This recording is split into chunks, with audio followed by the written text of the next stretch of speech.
ತುಮಕೂರು ಧರ್ಮಸ್ಥಳ ಹೇಗೆ ಹೋಗೋದು? ಬಸ್ಸಲ್ಲಿ ಹೋಗ್ಬೋದು, ಟ್ರೈನಲ್ಲಿ ಹೋಗ್ಬೋದು. ನಾವು ಬಸ್ಸಲ್ಲಿ ಹೋಗಿದ್ವಿ. ಬಸ್ಸಲ್ಲಿ ಮಹಿಳೆಯರಿಗೆ ಟಿಕೆಟ್ ಫ್ರೀ ಇಲ್ಲ, ಗೊತ್ತಾ? ಸೊ ಇದ್ರ ಬಗ್ಗೆ ಕಂಪ್ಲೀಟ್ ಮಾಹಿತಿ ಕೊಡ್ತೀನಿ. ಜೊತೆಗೆ ಅಲ್ಲಿ ಶ್ರೀಮುಡಿ ಎಷ್ಟೊತ್ತಿಗೆ ನಡೆಯುತ್ತೆ, ಅದಕ್ಕೆ ದುಡ್ಡು ಎಷ್ಟು ಖರ್ಚಾಗುತ್ತೆ ಅಂತಕ್ಕಂಥ ಮಾಹಿತಿ. ಜೊತೆಗೆ ನೀವೇ ಅದನ್ನು ಮಕ್ಕಳಿಗೆ ತುಲಾಭಾರ ಮಾಡಿಸ್ಬೇಕು ಅಂತ ಯೋಚನೆ ಮಾಡ್ತಾ ಇದ್ದೀರಾ? ಸೊ ಅದ್ರ ಬಗ್ಗೆ ಕಂಪ್ಲೀಟ್ ಮಾಹಿತಿ ಕೊಡ್ತೀನಿ, ಎಷ್ಟು ಗಂಟೆಗೆ ಆಗುತ್ತೆ ಅಂತ.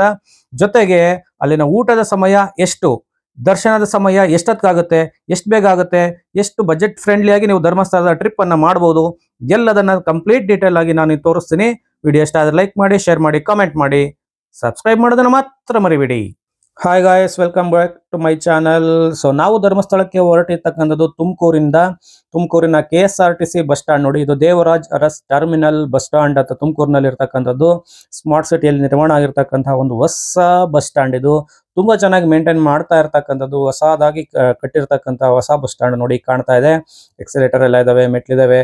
ಜೊತೆಗೆ ಅಲ್ಲಿ ಕೆಳಗಡೆಗೆ ಎರಡು ಮತ್ತೆ ಮೇಲ್ಗಡೆ ಒಂದು ದೊಡ್ಡದಾಗಿರ್ತಕ್ಕಂಥ ಎರಡು ಹೋಟ್ಲ್ ಇದಾವೆ, ಅನ್ನಪೂರ್ಣ ಗ್ರ್ಯಾಂಡ್ ಮತ್ತೆ ಮಾನ್ವಿ ಹೋಟೆಲ್ ಅಂತಕ್ಕಂಥದ್ದು.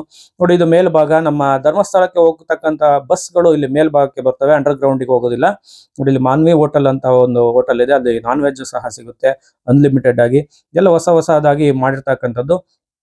ಸೊ ನಾವು ಸಹ ಧರ್ಮಸ್ಥಳಕ್ಕೆ ಬಸ್ ಯಾವ ಪ್ಲಾಟ್ಫಾರ್ಮ್ ಅಲ್ಲಿ ಬರುತ್ತೆ ಅಂತ ನೋಡ್ಕೊಂಡು ಹೊರಟಂತ ಸಂದರ್ಭದಲ್ಲಿ 9ನೇ ಅಂಕಣದಲ್ಲಿ 9ನೇ ಪ್ಲಾಟ್ಫಾರ್ಮ್ಗೆ ಆಲ್ರೆಡಿ ಬಸ್ ಬಂದು ನಿಂತಿತ್ತು. ಪ್ರತಿನಿತ್ಯ ಧರ್ಮಸ್ಥಳಕ್ಕೆ ಬಸ್ಗಳಿದಾವೆ. ಸೊ ನಾವು ರಾತ್ರಿ 9 ಗಂಟೆ ಬಸ್ಸಿಗೆ ಬುಕ್ ಮಾಡಿದ್ದಂಥದ್ದು. ಸೊ ಅಶ್ವಮೇಧ ಕ್ಲಾಸಿಕ್ ಅಂತಕ್ಕಂಥ ಒಂದು ಬಸ್ ಇದು. ಸೊ ಜರ್ನಿ ಏನೋ ಚೆನ್ನಾಗೇ ಇತ್ತು, ಬಸ್ಸು ಒಳ್ಳೆ ಸೇಫ್ಟಿ ಆಗಿತ್ತು. ನೋಡಿ, ಇದೆ ಅಶ್ವಮೇಧ ಕ್ಲಾಸಿಕ್ ಬಸ್ಸು. ಸೊ ಇದು ಬುಕ್ಕಿಂಗ್ ಮಾತ್ರ ನಡೆಯುತ್ತಷ್ಟೇ, ಎಲ್ಲೂ ಸಹ ಅಲ್ಲಿ ಟಿಕೆಟ್ ಎಲ್ಲೂ ಇಶ್ಯೂ ಮಾಡೋದಿಲ್ಲ. ಬುಕ್ ಮಾಡಿದ್ರೆ ಮಾತ್ರ ಕರ್ಕೊಂಡು ಹೋಗ್ತಾರೆ. ಸೊ ಅದು ಆಲ್ರೆಡಿ 9ನೇ ಪ್ಲಾಟ್ಫಾರ್ಮಿಗೆ ಬಂದು ನಿಂತಿತ್ತು, ನಾವು ಸಹ ಹೋಗಿ ಹತ್ತಿದ್ದು. ಸಾಕಷ್ಟು ಬಸ್ ಎಲ್ಲ ನಿಂತಿದ್ದಂಥದ್ದು 9ನೇ ಪ್ಲಾಟ್ಫಾರ್ಮ್ಗೆ ಪ್ರತಿನಿತ್ಯ 8:15 ಒಂದು ಬರುತ್ತೆ, 9 ಗಂಟೆಗೆ ಒಂದು ಬರುತ್ತೆ. ಯಾವ ಬೇಕಾದ್ರೂ ಬುಕ್ ಮಾಡೋದು. ಇವೆರಡು ಬುಕ್ಕಿಂಗು. ಇನ್ನು ಬೆಳಿಗ್ಗೆ ಹೊತ್ತು ಬರ್ತಕ್ಕಂಥ ಯಾವ ಬುಕ್ಕಿಂಗ್ ಇಲ್ಲ. ನೀವು ಯಾವ ಬೇಕಾದ್ರೂ ಟಿಕೆಟ್ ತಗೊಂಡು ಹೋಗಬಹುದು. ಬೆಳಗ್ಗೆ ಬರ್ತಕ್ಕಂಥ ಬಸ್ಗಳಿಗೆ ಯಾವುದೇ ಬುಕ್ಕಿಂಗ್ ಇಲ್ಲ, ನೈಟ್ ಬಸ್ಗಳಿಗೆ ಮಾತ್ರ ಬುಕ್ಕಿಂಗ್ ಇರುತ್ತೆ. ಈ ಬುಕ್ಕಿಂಗ್ ವಿಚಾರದಲ್ಲಿ ಒಂದು ಇಂಪಾರ್ಟೆಂಟ್ ಇನ್ಫಾರ್ಮೇಶನ್ ಏನು ಅಂದ್ರೆ, ಬುಕ್ ಮಾಡೋ ಸಂದರ್ಭದಲ್ಲಿ ಲೇಡೀಸ್ಗೆ ಫ್ರೀ ಅಂತ ಬರ್ತಾ ಇಲ್ಲ. ಯಾಕೆ ಗೊತ್ತಿಲ್ಲ ಅದು. ಸೊ ನಾನು ಬೆಳಗ್ಗೆ ಬುಕ್ ಮಾಡೋದಕ್ಕೆ ನೋಡಿದೆ, ಸಂಜೆ ಬುಕ್ ಮಾಡೋದಕ್ಕೆ ನೋಡಿದೆ, ಒಂದೆರಡು ದಿನ ಬಿಟ್ಟು ಬುಕ್ ಮಾಡೋದಕ್ಕೆ ನೋಡಿದೆ. ಸೊ ಯಾವ್ದ್ರಲ್ಲೂ ತೋರಿಸ್ತಾ ಇಲ್ಲ. ಎಲ್ಲ ಲೇಡೀಸ್ ಅಂತ ಸೆಲೆಕ್ಟ್ ಮಾಡ್ತಿದ್ದಂಗೆ ಸೋಲ್ಡ್ ಔಟ್ ಅಂತ ತೋರಿಸೋದು. ಯಾಕೆ ಅಂತ ಗೊತ್ತಿಲ್ಲ. ಬಟ್ ಆದ್ರೆ KSRTC ಬಸ್ ಸ್ಟ್ಯಾಂಡ್ ಅಲ್ಲಿ ಒಂದು ಕೌಂಟರ್ ಇದೆ, ಬುಕಿಂಗ್ ಕೌಂಟರ್ ಅಂತ. ಅಲ್ಲಿಗೆ ಹೋದ್ರೆ ಅಲ್ಲಿ ಫ್ರೀ ಕೊಡ್ತಾರೆ, ಅಲ್ಲಿ ಫ್ರೀ ಬುಕ್ ಮಾಡಿಕೊಡ್ತಾರೆ. ಅದು ಹೇಗೆ ಅಂತ ಗೊತ್ತಿಲ್ಲ. ಆನ್ಲೈನಾಗ ಯಾಕೆ ಬಿಟ್ಟಿಲ್ಲ? ಸೊ ಎಲ್ಲರೂ ಅಲ್ಲೇ ಬುಕ್ ಮಾಡೋದಕ್ಕೆ ಹೋಗಕ್ ಆಗುತ್ತಾ ಅಲ್ವರಾ? ಸೊ ಇದೊಂದು ಸರಿ ಮಾಡಬೇಕು KSRTCನವರು.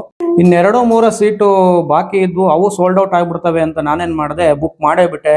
ಲೇಡೀಸ್ಗೂ 328 ತಾಂತು, ನನಗೂ 328 ತಾಂತು. ಟೋಟಲ್ 656 ರೂಪಾಯಿ ತಗೊಂಡ್ಬಿಡ್ತು. ಲೇಡೀಸ್ ಫ್ರೀ ಇಲ್ಲ, ಯಾವುದೇ ಶಕ್ತಿ ಯೋಜನೆ ಇಲ್ದಂಗೆ ನಾವು ಧರ್ಮಸ್ಥಳಕ್ಕೆ ಹೋದ್ವಿ. ಈ bus point to point express, ಎಲ್ಲೂ ನಿಲ್ಸೋದಿಲ್ಲ, ಊಟ ತಿಂಡಿಗಷ್ಟೇ ನಿಲ್ಲಿಸ್ತಾರೆ. ಸೊ ಹೋದ್ವಿ. ಹೋಗುವ ಸಂದರ್ಭದಲ್ಲಿ ಗುಬ್ಬಿ ಹತ್ರ ಒಂದು ಹೋಟೆಲ್ಗೆ ನಿಲ್ಸಿದ್ರು ಊಟ ಮಾಡೋಕ್ಕೆ ಅಂತ. ಸಂಜೆ 9-9:30 ಆಗಿತ್ತು ಅನ್ಸುತ್ತೆ.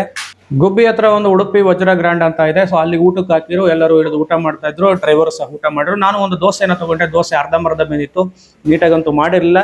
ಸೊ ಅದನ್ನೇ ತಿಂದು ಹೊರಟ್ವಿ. ನೆಕ್ಸ್ಟ್ ಇನ್ನೆಲ್ಲೂ ಸ್ಟಾಪ್ ಇಲ್ಲ, ಅಲ್ಲೆಲ್ಲ ಒಂದು ಟಿವಿಗೆ ಹಾಕಿದ್ರು ಬಿಟ್ರೆ ನೆಕ್ಸ್ಟ್ ಧರ್ಮಸ್ಥಳ. ಸೊ ಧರ್ಮಸ್ಥಳಕ್ಕೆ ನಮ್ಮನ್ನ 4 ಗಂಟೆಗೆ ಕರ್ಕೊಂಡು ಹೋಗ್ತೀನಿ ಅಂತ ಹೇಳಿದ್ರು ಪ್ರಾರಂಭದಲ್ಲಿ ನಾನು ಕೇಳಿದಾಗ. ಆದ್ರೆ ಅವ್ರು ಕರ್ಕೊಂಡು ಹೋಗಿದ್ದು ಮಧ್ಯರಾತ್ರಿ 2 ಗಂಟೆಗೆ ಕರ್ಕೊಂಡು ಹೋಗ್ಬಿಟ್ರು ನಮ್ಮನ್ನ. ನೋಡಿ, 2 ಗಂಟೆಗೆ ಇಳಿದಿದ್ದೀವಿ ಈಗ ಮಧ್ಯರಾತ್ರಿ 2 ಗಂಟೆ ನಾವು ಧರ್ಮಸ್ಥಳವನ್ನ ತಲುಪಿದಂತ ಸಂದರ್ಭ. ಹೊಡೆದ ನಾಯಿಗೆ ಹೊಡೆದ ಅಂತ ನಾವು ಹಳ್ಳಿ ಭಾಷೆಗೆ ಹೇಳ್ತೀವಲ್ಲ, ಆ ತರದಲ್ಲಿ ಬಸ್ ಅನ್ನ ಚೆಚ್ಚು ಬಿಸಾಕ್ದ. ಸೊ ಅಲ್ಲಿ ನಾವು 2 ಗಂಟೆಗೆ ಇಳಿದಂತ ಸಂದರ್ಭ. ಯಾವ ಕಡೆಗೆ ಹೋಗ್ಬೇಕು, ಮಧ್ಯರಾತ್ರಿ 2 ಗಂಟೆ ತಂದು ನಿಲ್ಲಿಸ್ಬಿಟ್ಟು ಅವ್ರೀಗ ಅಲ್ವರ, ಒಂದು 4-5 ಗಂಟೆಗೆ ಹೋಗುತ್ತೆ ಅಂತ ನಾವು ಬಸ್ ಹತ್ತಿದ್ವು, ಬೆಳಗಿನ ಜಾವಕ್ಕೆ ಹೋಗ್ಬಿಡೋಣ ಅಂತ. ಸೊ ಈಗ ಉಳ್ಕೊಳೋದಕ್ಕೆ ಸಮಸ್ಯೆ ಆದಂಥದ್ದು. ನೀವು ಒಂದು ಪ್ಲಾನ್ ಅನ್ನ ಮಾಡಿ ಹೋಗ್ಬೇಕು. ಸಂಜೆ 6:30 ಮೇಲೆ ಅಲ್ಲಿ ಯಾವುದೇ ಕಾರಣಕ್ಕೂ ರೂಮ್ ಸಿಗಲ್ವಂತೆ, ಗೊತ್ತಾ ಇದೆಯಾ? ಇದು ಅವ್ರು ಕೇಳಿದಂತ ಮಾಹಿತಿ. ನಮಗೂ ರೂಮ್ ಸಿಗ್ಲಿಲ್ಲ. ಸೊ ಅದರಿಂದ ನಾವು ಒಂದು ಪ್ರೈವೇಟ್ ರೂಮ್ ಅನ್ನ ಮಾಡುವಂತ ಸ್ಥಿತಿ ಬಂತು. ದೇವಸ್ಥಾನದಂತವೇ ಕೆಲವು ಗಂಗೋತ್ರಿ ಆಗಿರ್ಬೋದು, ಶರಾವತಿ ಆಗಿರ್ಬೋದು, ವೈಶಾಲಿ ಆಗಿರ್ಬೋದು, ಅನೇಕ ಈ ದೇವಸ್ಥಾನದವೇ 4-5 ವಸತಿ ಗೃಹಗಳಿದಾವೆ. ಸೊ ಹೇಳ್ದಂಗೆ ಮೊದಲೇ ಬುಕ್ ಮಾಡ್ಕೊಂಡು ಹೋಗಿ. ಆನ್ಲೈನ್ ಬುಕ್ಕಿಂಗ್ ಇದೆ, ಕೇವಲ 200 ರೂಪಾಯಿ 400 ರೂಪಾಯಿ ಅಷ್ಟೇ. ಸೊ ಅದ್ರಾಗೆ ಕಟ್ಟಿಸ್ಕೊಂಡು ಅರ್ಧ ವಾಪಸ್ ಕೊಡ್ತಾರೆ. ತುಂಬಾ ಕಡಿಮೆ ಬೆಲೆನಲ್ಲಿ ರೂಮು ಪ್ರೊವೈಡ್ ಮಾಡ್ತಾ ಇದೆ ಆ ದೇವಸ್ಥಾನದ ಕಮಿಟಿ. ಸೊ ಇದರ ಉಪಯೋಗ ಪಡ್ಕೊಳ್ಳಿ. ನಾವು ಧರ್ಮಸ್ಥಳಕ್ಕೆ ಹೋದ ಉದ್ದೇಶ ನಮ್ಮ ಪಾಪುವಿಗೆ ಮುಡಿ ಕೊಡಬೇಕು ಅಂತ. ಸೊ ಮುಡಿ ಸಮಯ ಪ್ರತಿನಿತ್ಯ 6 ಗಂಟೆ ಇರುತ್ತೆ.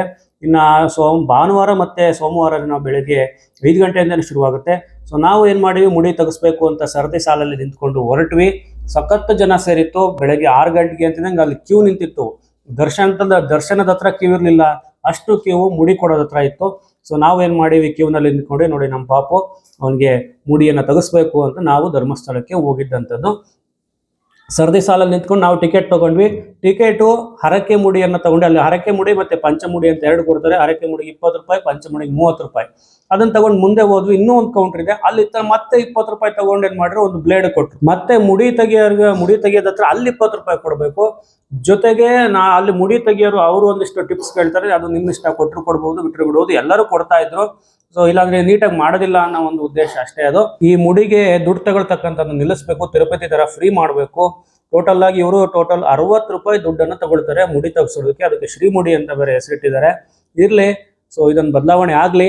ಸೊ ನಾವು ಸಹ ನಮ್ಮ ಪಾಪುಗೆ ಮುಡಿಯನ್ನ ತೆಗ್ಸಿವಿ. ನಂತರದಲ್ಲಿ ನೋಡಿ ಈಗ ಈ ತರ ಕಾಣ್ತಾ ಇದ್ದಾನೆ ನಮ್ಮ ಗುಂಡಣ್ಣ. ಸೊ ಮುಡಿಯನ್ನ ತೆಗ್ಸಿ ನೇತ್ರ ಅವನಿಗೆ ಅಲ್ಲೇ ಬಿಸಿನೀರು ಸಿಗ್ತವೆ, ಪಕ್ಕದಲ್ಲಿ ಒಂದು ಹೋಟೆಲ್ ಇದೆ. ಮುಡಿ ತೆಗ್ಸಿಂದ ಆಚೆ ಬಂದಂತೆ ಪಕ್ಕದಲ್ಲಿ ಹೋಟ್ಲ್ ಇದೆ.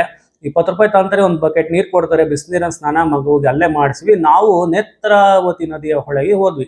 ನೇತ್ರಾವತಿ ನದಿಯಲ್ಲಿ ಎಲ್ಲ ಜನಗಳ ಭಕ್ತಾದಿಗಳೆಲ್ಲ ನೋಡಿ ಹೇಗೆ ಸ್ನಾನವನ್ನ ಮಾಡ್ತಾ ಇದ್ದಾರೆ. ನಾವು ಅಲ್ಲಿ ಹೋಗಿ ಸ್ನಾನವನ್ನ ಮಾಡಿ ಬಂದಿದ್ದಂಥದ್ದು. ಸುಮಾರು ಗರಿತಾ ಇದೆ ಈಗಲೂ ಸಹ ನೇತ್ರಾವತಿ ನದಿ. ಅಲ್ಲಿಂದ ಬರ್ತಿದ್ದಂಗೆ ನಾವು ಬಂದು ತುಲಾಭಾರದ ಒಂದು ಸಮಯ ಏನಿದೆ, ಹೇಗೆ ಮಾಡಿಸೋದು ಅಂತ ವಿಚಾರಿಸಿದಂಥ ಸಂದರ್ಭ.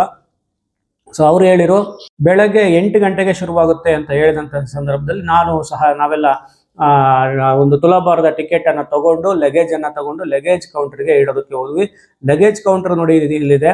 ಸುಮಾರು ಒಂದು 3-4 ಕಡೆ ಲಗೇಜ್ ಕೌಂಟರ್ ಇದೆ, ಫ್ರೀ, ಯಾವುದೇ ದುಡ್ಡು ಇಸ್ಕೊಳೋದಿಲ್ಲ. ನೀವು ಎಷ್ಟು ಲಗೇಜ್ ಬೇಕಾದ್ರೂ ಇಡಬಹುದು, ಅಲ್ಲಿ ಎಷ್ಟೊತ್ತು ಬೇಕಾದ್ರೂ ಇಡಬಹುದು. ಜೊತೆಗೆ ಪಾದರಕ್ಷೆ ಬಿಡ್ತಕ್ಕಂಥ ಸ್ಥಳಗಳಿದೆ, ಚಪ್ಪಲಿ ಸ್ಟ್ಯಾಂಡ್ ಇದೆ. ಚಪ್ಪಲಿ ಸ್ಟ್ಯಾಂಡ್ ಅಲ್ಲಿ ಒಂದು ಜೊತೆಗೆ 1 ರೂಪಾಯಿ ತಾಂತಾರೆ, ಬಿಟ್ಟರೆ ಲಗೇಜ್ ತಗೊಳೋದಿಲ್ಲ. ಸೊ ಈ ತರನಲ್ಲಿ ನಾವು ಸಹ ಅಲ್ಲಿ ಲಗೇಜ್ ಅನ್ನ ಇಟ್ಟು ಚಪ್ಪಲಿಯನ್ನ ಬಿಟ್ಟು ಒಂದು ತುಲಾಭಾರ ಮಾಡಿಸೋದಕ್ಕೆ ಅಂತ ಟಿಕೆಟ್ ಮಾಡಿಸಿದ್ವಿ. ತುಲಾಭಾರದ ಸಮಯ ಬೆಳಗ್ಗೆ 8 ಗಂಟೆಯಿಂದ ಮಧ್ಯಾಹ್ನ 1 ಗಂಟೆವರೆಗೂ ಇರುತ್ತೆ. ಸೊ ನಾವು ಬೆಳಗ್ಗೆನೆ ಹೋಗಿ ಟಿಕೆಟ್ ಅನ್ನ ಮಾಡಿಸಿದ್ದೆ. ಸೊ ನಮ್ಗೆ ಯಾವ್ದು ಅನ್ಯದಲ್ಲಿ ಅಥವಾ ಏನ್ ಬೇಕಾದ್ರೂ ನಾವು ತುಲಾಭಾರಕ್ಕೆ ನಾವು ಇಷ್ಟಪಟ್ಟಿದ್ದನ್ನ ಬುಕ್ ಮಾಡ್ಬೋದು. ನೋಡಿ ಅಲ್ಲಿ ಟೈಮಿಂಗ್ಸ್ ಹಾಕಿದ್ದಾರೆ. ಸೊ ನಾವು ನೋಡಿ ಇಲ್ಲಿ ರೈಸ್ ಇದೆ, ಸಾಲ್ಟ್ ಇದೆ, ಶುಗರ್ ಇದೆ, ಕೊಕೊನಟ್ ಇದೆ, ಯಾವ ತರದ್ ಬೇಕಾದ್ರೂ ತಗೋಬಹುದು. ಅದಕ್ಕೆ ಸಂಬಂಧಪಟ್ಟಂತ ಪ್ರೈಸ್ಗಳನ್ನ ಅಲ್ಲಿ ಹೇಳ್ತಾರೆ. ಅಷ್ಟು ಅಮೌಂಟ್ ಅನ್ನ ಅಲ್ಲಿ ಕಟ್ಟಿದ್ರೆ ಅವರು ಟೈಮ್ ಹೇಳ್ತಾರೆ. ಸೊ ಅಲ್ಲಿವರೆಗೂ ವೆಯ್ಟ್ ಮಾಡಬೇಕು. ಸೊ ನಾನು ಬೆಲ್ಲದ ತುಲಾಭಾರವನ್ನ ಮಾಡಿಸೋದಕ್ಕೆ ಅಂತ ನಾನು ಟಿಕೆಟ್ ತಗೊಂಡೆ. ಸೊ ಟೋಟಲ್ ಆಗಿ 10 kg ಇತ್ತು ನಮ್ಮ ಪಾಪು. ಅದಕ್ಕೆ 1800 ರೂಪಾಯಿಯನ್ನ ಅವರು ಬಿಲ್ ಮಾಡಿದಂಥದ್ದು. ಅಲ್ಲಿಂದ ಮುಂದಕ್ಕೆ ಫೋನ್ ಅಲೋ ಇಲ್ಲ, ಫೋನ್ ಅನ್ನ ಲಗೇಜ್ ಅಲ್ಲಿ ಇಟ್ಟು ನಾವು ಬಂದಿದ್ದು. ಅಲ್ಲಿಂದ ದೇವ್ರ ದರ್ಶನ ಮಾಡ್ಕೊಂಡು ಆಚೆ ಬಂದ್ವಿ. ಆಚೆ ಬಂದಾಗ ಫೋನ್ ತಗೊಂಡು ಅಲ್ಲಿ ಹೊರಗಡೆ ಭಾಗದ ವಿಡಿಯೋ ಮಾಡಿದ್ದು. ಅಲ್ಲೊಂದು ರಥವನ್ನ ಕಟ್ತಾ ಇದ್ರು, ಹೊಸ ರಥವನ್ನ ಕಟ್ತಾ ಇದ್ರು, ಉತ್ಸವಕ್ಕೆ ಅಂತ.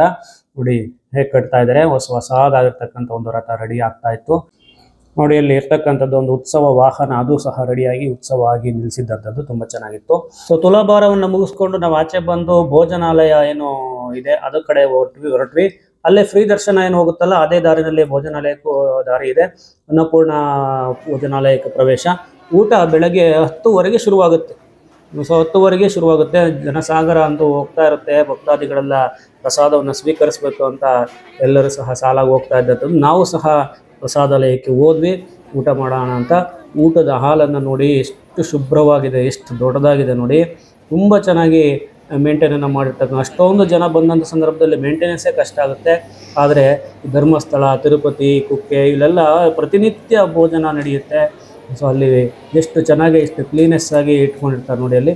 ಸೊ ಇದು ಭೋಜನಾಲಯದ ಒಂದು ದೃಶ್ಯ ನೋಡಿ. ಸುಮಾರು 1000 ಜನ ಒಂದೇ ಬಾರಿ ಕೂತ್ಕೊಳ್ಬೋದು, ಅಂತಹ ದೊಡ್ಡ ಭೋಜನಾಲಯ. ಇಂಥವು 2 ಇದ್ದಾವೆ ರೂಮ್ಗಳಿದೆ ನೋಡಿ. ತಟ್ಟೆಗಳನ್ನು ಹೇಗೆ ಜೋಡಿಸಿದ್ದಾರೆ, ಎಲ್ಲರೂ ಸಹ ಅವರೇ ತಟ್ಟೆಗಳನ್ನು ಕೊಡ್ತಾರೆ, ಅವರೇ ತಟ್ಟೆಗಳನ್ನು ತಕ್ಕೊಳ್ತಾರೆ. ನಾವು ಊಟ ಮಾಡಿ ಎದ್ದು ಬರೋದಷ್ಟೇ. ನೀರು ನೋಡಿ, ಸಾಂಬಾರು ರೆಡಿಯಾಗಿತ್ತು, ಜೊತೆಗೆ ಪಾಯಸ ರೆಡಿಯಾಗಿತ್ತು, ಪಲ್ಯ ರೆಡಿಯಾಗಿತ್ತು, ಮಜ್ಜಿಗೆ, ಅನ್ನ, ಒಳ್ಳೆ ಊಟವನ್ನು ಕೊಡ್ತಾರೆ. ಸೊ ನಾವು ಸಹ ಏನು ಮಾಡಿ ಹ್ಯಾಂಡ್ ವಾಶನ್ನು ಮಾಡಿಕೊಂಡು ಊಟಕ್ಕೆ ಬಂದು ಕುಳಿತುಕೊಳ್ಬೇಕು. ನಾವು ಸಹ ಏನು ಮಾಡಿ ಹ್ಯಾಂಡ್ ವಾಶನ್ನು ಮಾಡ್ಕೊಂಬರೋದಕ್ಕೆ ಹೋಗಿದ್ದು ನೋಡಿ. ತಟ್ಟೆಗಳನ್ನು ಸಹ ಅವರೇ ಕೊಡ್ತಾರೆ. ನಾವು ಎದ್ಲು ತಗೊಂಬರಂಗಿಲ್ಲ, ತೊಳ್ಕೊಂಬರಂಗಿಲ್ಲ, ಏನಿಲ್ಲ. ಅವರೇ ತೊಳೆದು ರೆಡಿ ಇಟ್ಟಿರ್ತಾರೆ ನೋಡಿ. ಆ ಟ್ರಾಲಿಗಳಲ್ಲಿ ಎಳ್ಕೊಂಬಂದು ಒಬ್ಬೊಬ್ಬರಿಗೆ ತಟ್ಟೆಗಳನ್ನು ಕೊಡ್ತಾ ಇರ್ತಕ್ಕಂಥದ್ದು ನೋಡ್ತಾ ಇದ್ದೀರಾ ನೀವು ನೋಡಿ. ತಟ್ಟೆಗಳನ್ನು ಹಿಂಗೆಲ್ಲ ಒಬ್ಬೊಬ್ಬರಿಗೆ ಕೊಡ್ತಾರೆ. ತುಂಬ ಚೆನ್ನಾಗಿ ಮೇಂಟೆನೆನ್ಸ್ ಮಾಡಿರ್ತಕ್ಕಂಥದ್ದು, ನೀಟಾಗಿ ಇದ್ದಾವೆ. ನೀಟ್ನೆಸ್ ಆಗಿ ಎಲ್ಲವನ್ನ ಅವರು ಮೇಂಟೈನ್ ಮಾಡಿದ್ದಾರೆ. ಈಗಲೂ ಸಹ ಮಾಡ್ತಾ ಇದ್ದಾರೆ. 1000 ಜನ ಬಂದರೂ ಸಹ. ಸೊ ಅಂಥ 1000 ಜನಕ್ಕೆ ಊಟ ಬಡಿಸೋದಿದೆಯಲ್ಲ, ಅದು ದೊಡ್ಡ ಕೆಲಸ. ಸೊ ಅವರು ಸಹ ಏನು ಬೇಜಾರು ಮಾಡ್ಕೊಂಡಂಗೆ ಅಷ್ಟು ಜನಕ್ಕೆ ಊಟವನ್ನು ಬಡಿಸ್ತಕ್ಕಂಥದ್ದು ಪ್ರಸಾದವನ್ನು ನೋಡಿ. ಅವತ್ತು ಪಾಯಸ, ಪಲ್ಯ, ಅನ್ನ, ಸಾಂಬಾರು, ಮಜ್ಜಿಗೆ ಎಲ್ಲದನ್ನು ಮಾಡಿದರು. ಸೊ ನಾವು ಸಹ ಕೂತು ಊಟವನ್ನು ಮಾಡಿದಂಥದ್ದು ಮನೆ ಮಂದಿ ಎಲ್ಲ ನೋಡಿ. ಈ ಥರನಲ್ಲಿ ಪ್ರತಿನಿತ್ಯ ಇರುತ್ತೆ, ಒಂದಿನ ಅಲ್ಲ, 2 ದಿನ ಅಲ್ಲ, ಪ್ರತಿನಿತ್ಯನೂ ಸಹ ಇದೇ ಥರದ ಊಟಗಳಲ್ಲಿ ಸಿಗುವಂಥದ್ದು ಭೋಜನಾಲಯದಲ್ಲಿ ನೋಡಿ. ಅನ್ನವನ್ನು ಬಡಿಸ್ತಾ ಇದ್ದಾರೆ ನೋಡಿ. ಎಷ್ಟು ಬೇಕಾದರೂ ನೀವು ಇಕ್ಕಿಸ್ಕೊಂಡು ಊಟ ಮಾಡ್ಬೋದು, ಯಾವುದೇ ಲಿಮಿಟ್ ಇಲ್ಲ, ಏನಿಲ್ಲ. ಹೊಟ್ಟೆ ತುಂಬವಷ್ಟು ಎಲ್ಲ ಭಕ್ತಾದಿಗಳು ಊಟ ಮಾಡ್ಬೋದು. ಬಂದಂಥ ಭಕ್ತಾದಿಗಳಿಗೆ ಹೊಟ್ಟೆ ತುಂಬ ಊಟವನ್ನು ಹಾಕ್ತಕ್ಕಂಥದ್ದು ನಮ್ಮ ಧರ್ಮಸ್ಥಳದ ಒಂದು ಸಂಸ್ಥೆ, ಆ ದೇವಸ್ಥಾನದ ಕಮಿಟಿಯವರು. ತುಂಬ ಚೆನ್ನಾಗಿದೆ, ತುಂಬ ಚೆನ್ನಾಗೂ ಇತ್ತು ಊಟ, ಒಳ್ಳೆ ಶುಭ್ರವಾಗಿ ಮಾಡಿದ್ದಂಥದ್ದು. ಮೊದಲೆಲ್ಲ ನೆಲದಲ್ಲಿ ಕೂರಿಸಿ ಊಟ ಇಡ್ತಾ ಇದ್ದಂಥದ್ದು, ಈಗೆಲ್ಲ ಟೇಬಲ್ ಸಿಸ್ಟಮ್ ಮಾಡಿದ್ದಾರೆ ಹೊಸದಾಗಿ. ಸೊ ಟೇಬಲ್ ಮೇಲೆ ಕೂತ್ಕೊಂಡು ಎಲ್ಲ ಊಟವನ್ನು ಮಾಡಿದ್ವಿ ನಾವು ಸಹ. ಸೊ ಅಲ್ಲಿಂದ ಊಟ ಮಾಡಿ ಆಚೆ ಬಂದ್ವಿ. ಅಲ್ಲಿ ಮದುವೆ ದಂಪತಿಗಳೆಲ್ಲ ನಿಂತಿದ್ರು. ಯಾಕೆ ಅಂತ ನೋಡಿದ್ರೆ ಅಲ್ಲೆಲ್ಲ ಮದುವೆ ಎಲ್ಲ ಧರ್ಮಸ್ಥಳಕ್ಕೆ ಬಂದು ಮದುವೆ ಆಗುವಂತರ ಸಂಖ್ಯೆ ಬಹಳಷ್ಟು ಇದೆ ಅಂತ ನಿಮ್ಗೆ ಗೊತ್ತಿದೆ. ಧರ್ಮಸ್ಥಳದಲ್ಲಿ ಅವಾಗವಾಗ ಸಾಮೂಹಿಕ ವಿವಾಹಗಳಾಗ್ತವೆ, ನಿಮ್ಗೆ ಗೊತ್ತಿರ್ಬೋದು. ಸೊ ಈ ನಿಟ್ಟಿನಲ್ಲಿ ಮದುವೆ ಒಂದು ಕೆಲಸಗಳು ಅಲ್ಲಿ ಚೆನ್ನಾಗಿ ನಡೀತವೆ. ಸೊ ನಾವು ಅದನ್ನೆಲ್ಲ ನೋಡ್ಕೊಂಡು ಹೊರ ಭಾಗದಲ್ಲಿ ಬಂದ್ವಿ. ಹೊರಗಡೆ ಭಾಗದಲ್ಲಿ ಭಕ್ತಾದಿಗಳೆಲ್ಲ ನಿಂತ್ಕೊಂಡು ಕೈ ಮುಗಿತಾ ಇದ್ದಂಥ ಸಂದರ್ಭಗಳು, ಫೋಟೋಗಳಲ್ಲಿ ತೆಗೆದುಕೊಳ್ತಾ ಇದ್ದ ಸಂದರ್ಭ. ಧರ್ಮಸ್ಥಳದ ಕ್ಷೇತ್ರದ ಒಂದು ಮಹಿಮೆ ಎಲ್ಲರಿಗೂ ಗೊತ್ತಿದೆ. ಸೊ ಅದಕ್ಕೆ ಎಲ್ಲರೂ ಶಿರಬಾಗಿ ನಮಸ್ಕಾರಗಳನ್ನು ಮಾಡ್ತಾ ಇದ್ದಂಥ ಸಂದರ್ಭಗಳನ್ನು ಸಹ ನಾವು ನೋಡ್ತಾ ಇದ್ದೀವಿ ನೋಡಿ. ಈ ಥರನಲ್ಲಿ ನಾವು ಸಹ ಧರ್ಮಸ್ಥಳಕ್ಕೆ ತುಮಕೂರಿಂದ ಹೋಗಿದ್ದಂಥದ್ದು. ಹೋಗಿ ಆ ಧರ್ಮಸ್ಥಳದ ಕೇವಲ ಒಂದು ಅರ್ಧ ಗಂಟೆನಲ್ಲಿ ನಮಗೆ ದರ್ಶನ ಆಗೋಯ್ತು. ಹೊರಭಾಗದಲ್ಲಿ ಬರ್ತಿದ್ದಂಗೆ ನೋಡಿ, ಅಲ್ಲಿ ಮತ್ತೆ ತುಲಾಭಾರದ ಕಡೆ ನೋಡಿವಿ, ಸಾಕಷ್ಟು ಜನ ಮತ್ತೆ ಅಲ್ಲಿ ಕ್ಯೂ ನಿಂತಿದ್ದಂಥದ್ದು. ಅವತ್ತು ರಜಾ ಇರೋದ್ರಿಂದ ಮತ್ತೆ ಅಕ್ಷಯ ತೃತೀಯ ಇರೋದ್ರಿಂದ ಅಂದು ಸ್ವಾಮಿಯನ್ನ ದರ್ಶನ ಮಾಡಬೇಕು ಅಂತ ಭಕ್ತಾದಿಗಳಲ್ಲಿ ನೆರೆದಿದ್ದು. ಜೊತೆಗೆ ರಜೆ ಬೇರೆ, ಸಾಲು ರಜೆ ಬೇರೆ, ಗೌರ್ಮೆಂಟ್ ರಜೆ ಬೇರೆ ಇತ್ತು. ಅದರಿಂದ ಭಕ್ತಾದಿಗಳು ಸಾಕಷ್ಟು ಜನ ನೆರೆದಿದ್ದಂಥದ್ದು. ಸೊ ಇದು ನಾವು ತುಮಕೂರಿಂದ ಧರ್ಮಸ್ಥಳಕ್ಕೆ ಹೋಗಿದ್ದಂತಹ ಒಂದು ಟ್ರಿಪ್ ಆಗಿತ್ತು. ಜೆಂಟ್ಸಿಗೆ 328 ರೂಪಾಯಿ ಆಯಿತು, ಲೇಡೀಸಿಗೆ ಫ್ರೀ ಸಿಗಲಿಲ್ಲ, ಅವ್ರಿಗೂ ಸಹ 328 ಕೊಟ್ಟಿದ್ದು ಹೋಗಿದ್ದಾಯ್ತು. ನೀವು ಹಾಗೆ ಹೋಗಕ್ಕೆ ಹೋಗ್ಬೇಡಿ. ಜೊತೆಗೆ ಧರ್ಮಸ್ಥಳದ ಸುತ್ತಮುತ್ತ ಅನೇಕ ಪ್ಲೇಸಸ್ಗಳಿದ್ದಾವೆ. ಕಾರ್ ಮ್ಯೂಸಿಯಂ ಇದೆ, ವಸ್ತು ಸಂಗ್ರಹಾಲಯ ಇದೆ, ಗೊಮ್ಮಟೇಶ್ವರ ಮೂರ್ತಿ ಇದೆ. ಸೊ ಇದೆಲ್ಲದೂ ಇದೆ, ಅದನ್ನೆಲ್ಲದನ್ನು ನೋಡ್ಕೊಂಬನ್ನಿ. ಸೊ ನಾನು ಇನ್ನು ಮುಂದಿನ ವಿಡಿಯೋದಲ್ಲಿ ಅವನ್ನೆಲ್ಲವನ್ನ ಪಾರ್ಟ್ ಬೈ ಪಾರ್ಟ್ ತೋರಿಸ್ತೀನಿ.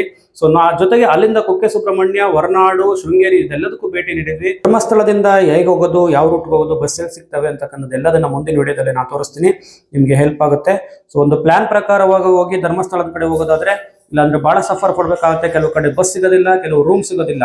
ಸೊ ಅದರಿಂದ ನಿಮಗೆ ಈ ವಿಡಿಯೋ ಬಹಳ ಹೆಲ್ಪ್ ಆಗುತ್ತೆ ಅಂತ ನಾನು ಭಾವಿಸ್ತಾ ಇದ್ದೀನಿ. Thank you.